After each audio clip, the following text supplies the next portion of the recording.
Yes. Hello everyone, it's Christina Jones from the Planet Aid School Program coming to you live from Elkridge, Maryland. We're here for another installment of our drawing tutorials for the Planet Aid Earth Day Coloring Book Contest.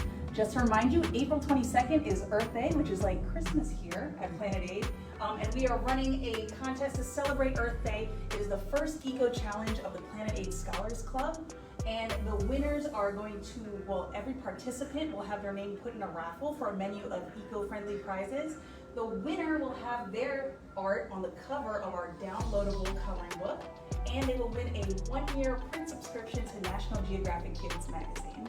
So good luck to everyone. Before we get started though, I do want to give a couple of shout outs. We already received a couple entries from all over the country. We want to give a shout out to, should I show the art, the little flash? I don't want to spoil the surprise. Okay, we do want to give a shout out to Mohammed, an 8th grader from Texas, who sent us this awesome piece. I would love to give a shout out to Dora, who's also an 8th grader here in Maryland. How adorable is that? We also have another one from Grayson, also in 8th grade. 8th grade is coming in strong with the contest, also from Maryland. And I do want to give a shout out. We did recently do a little art class at Meade Middle School in Fort Meade, and one of the students, his name is Angel, he is obsessed with drawing monsters, and he drew us a nice little pollution monster and helped me teach the class there. So thank you so much, Angel, for your help and for your entry. We have plenty of other entries, but of course we don't want to spoil the surprise, so more to come later. But without further ado, we have our 5 themes for this coloring book contest. It is Earth, Air, Water, Community, and Recycling. So like last week, we're going to do a little drawing to get those creative juices going, one from each theme. So let's start with Earth. This time we're going to do a cat.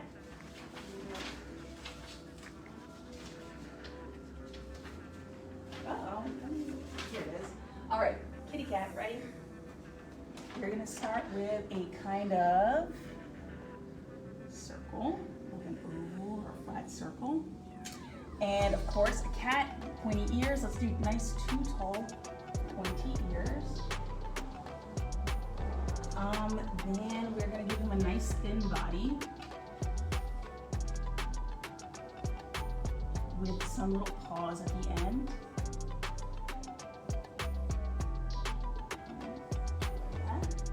Let's give him some legs, one on each side.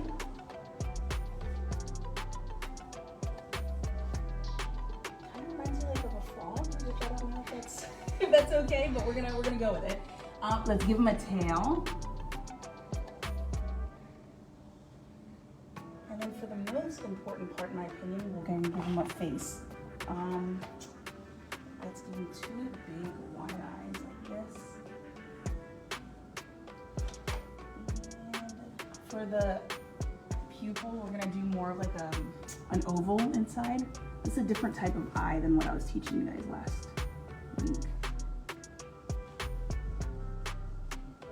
Okay, and nose, whiskers of course, so the inside of his ears.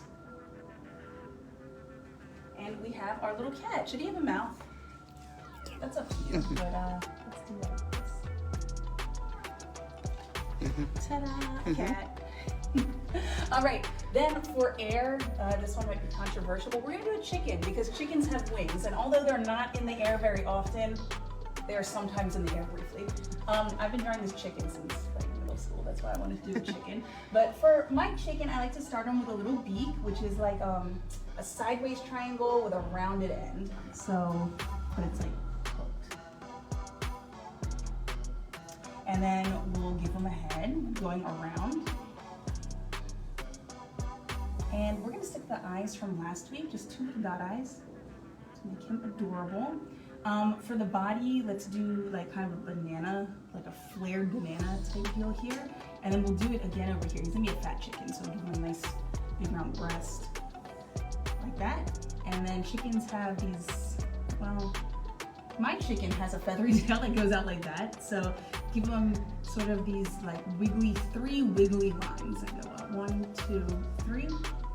A wing, which will also be kind of a wiggly line. And then they have a little gobble and then a little head gobble. I'm not sure. I probably should have looked that up. But we'll do this, and we'll do this, and give him little feet. Little stick feet are fine. Bonus, let's do a baby. I just like to do a little fuzzy ball, like a cotton ball with 2 eyes and a triangle for a beak. And 2 little prongs for his feet. Ta-da! Chicken and chick. All right, for our third theme, we have water. We're gonna do a jellyfish. This one's pretty easy, but I think he's super cute. Half circle.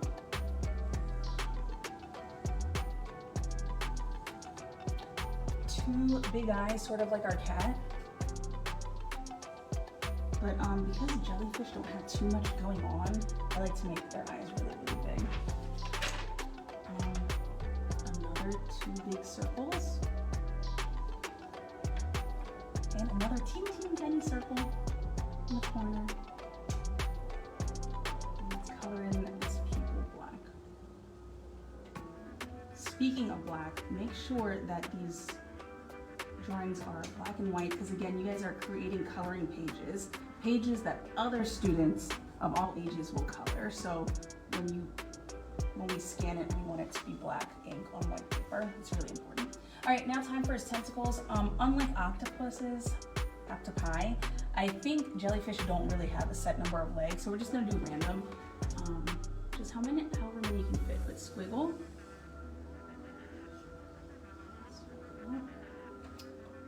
And I like to make them different lengths because jellyfish are kind of organic.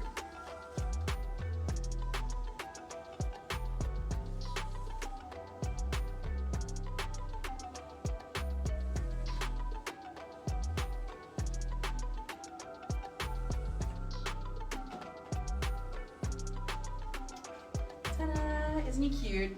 There's your jellyfish. All right, and then for community, again, why do we talk about community for our coloring book?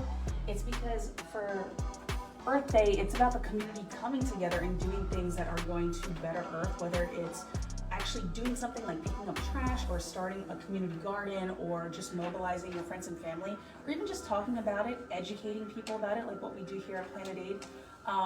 Anything where you are bringing people together for one cause, that's what community is. So in that same vein, when I was thinking of community this week, I was thinking of, community garden popped into my head. So we're gonna just do a little grouping of plants for our community drawing. Let's start with the ground. It's like a community of plants. So we're gonna have 3 different pots. We're gonna have like 2 cactuses, cacti, and some flowers, but start with the edge of the first pot in the middle. Like a long rectangle, and it's gonna come down, but it won't come down straight. It's gonna come down, kind of come in, and we'll fix the earth later. And then for a cactus, he's just gonna be kind of like an oval blob coming out. Oh, uh-oh, he's hitting the sun.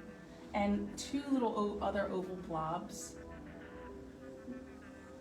And on each of his hands, he's gonna have a flower. And then let's use that tip from last week with the 2 little dot eyes. Yeah, he's so happy. And let's make him spiky. Everybody touches him. So for the spikes, I just put little dashes in different directions all over. If they're all in one direction, it looks funny. It doesn't really look spiky like a cactus. So it has to be kind of organic like that. And then check this out. If you give him 2 spikes going like this, he's an evil cactus. So feel free to play with that the way you want. All right, let's do another pot. Same thing. We're gonna do the rim here as a rectangle, so a little lower. And then our 2 lines coming down. And this is gonna be a cactus without a face, more of like a succulent, just like a bushy one. So. Oval in another direction, oval coming out of the side, oval in the middle. Then you just kind of go in between all these and you make new ovals. So see these 2, that's a little place. See these 2, one here. If this was buffered by the other pod. There'll be some coming here. And then now you see you've made more spaces. So get in there with more ovals, half ovals. Go. Okay, and you got your third little succulent plant. And then we'll do the same thing over here on the other side. Let's start with our rectangle, a little shorter than the middle plant. With the pot coming down. Okay.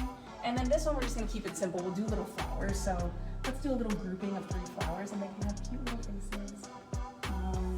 1, 2, 3. And then we'll just do the petals, little half circles.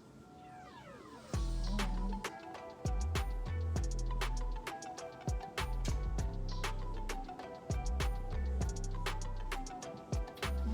Adorable little faces with our dot eyes.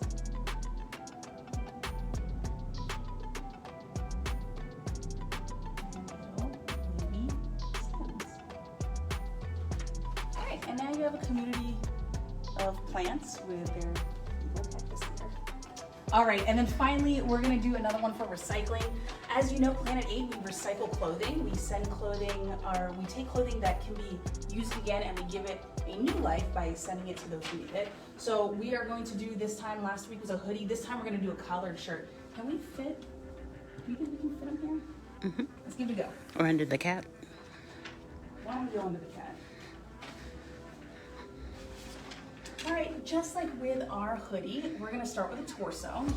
So the torso is the body part, so it's going to be like this, kind of broader at the top and kind of goes down at the bottom. It doesn't have to, really. It could be a square, but I like the shape that this kind of triangle-y square gives. Then you're going to do the sleeves on each side.